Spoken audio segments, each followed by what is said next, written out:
मैं दुष्यंत सिंह कक्षा 12 के पवन दूतिका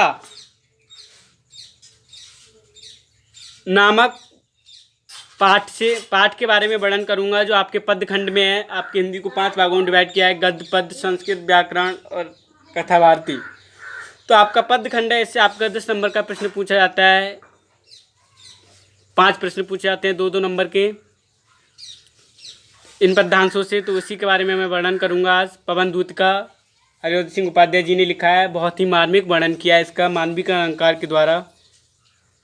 मानविक अलंकार क्या होता है कि जहाँ पर एक कोई निर्जीव वस्तु हो और उसको हम सजीव मान लें, जिसको कोई निर्जीव वस्तु हो उसको हम सजीव मान लें, तो वह मानविक अलंकार होता है। जैसे कि यहाँ पर राधा जी ने पवन को दूत बनाया है।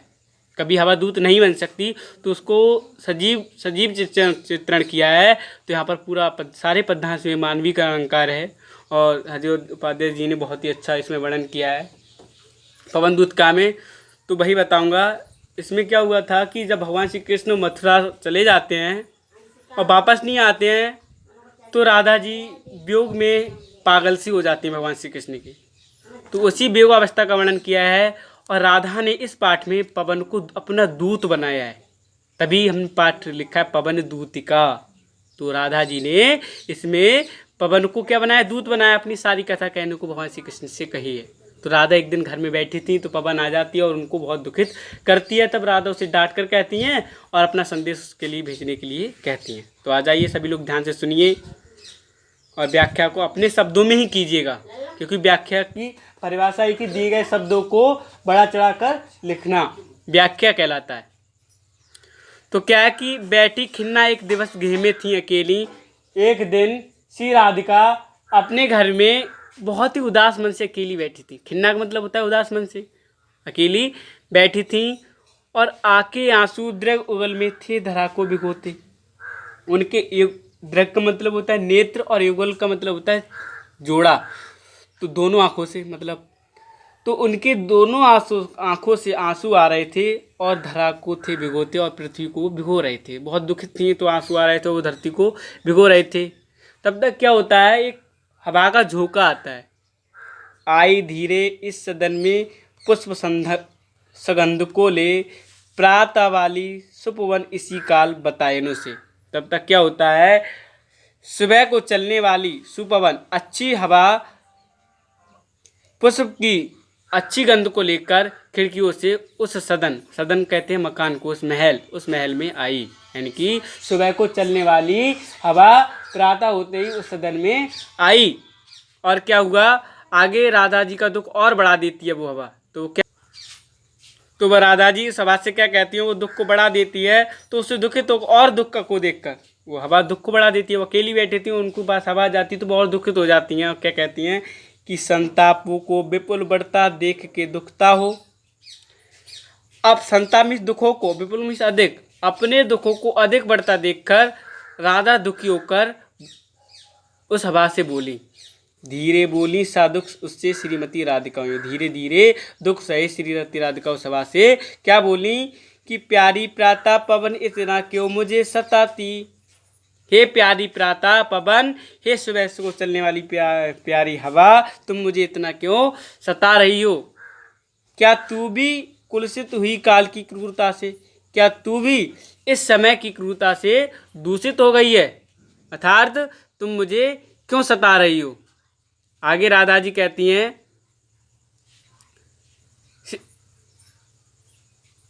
तीसरा जो हमारा पद्यांश उसमें राधा जी कहती हैं कि पहचान बताती हैं कि भगवान श्री कृष्ण उनसे मेरी कथा कह देना, जो भी है उसको सारी दुख की कथा है वो भगवान श्री कृष्ण को तू मेरी बता दे।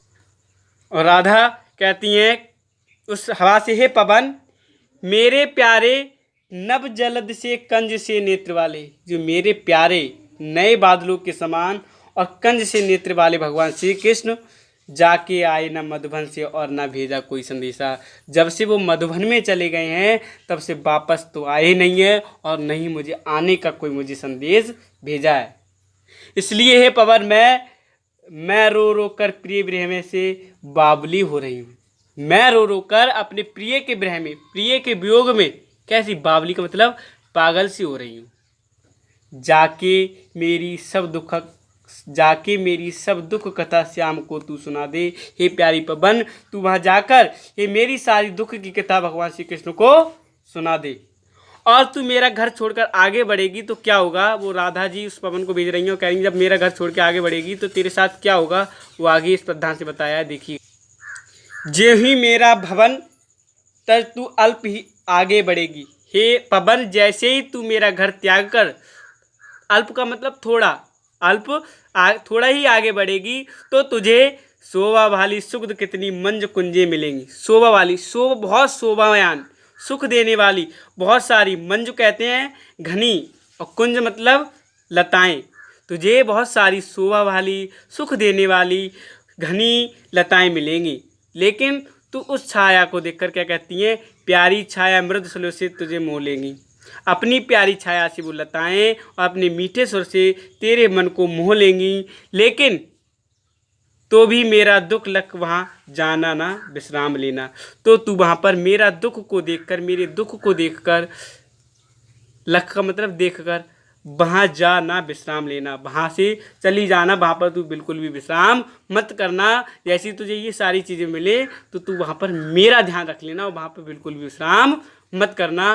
तो इससे आगे की 5वें पद्यांश की व्याख्या मैं अगली वीडियो में बताऊँगा। अभी के लिए इतना ही, धन्यवाद।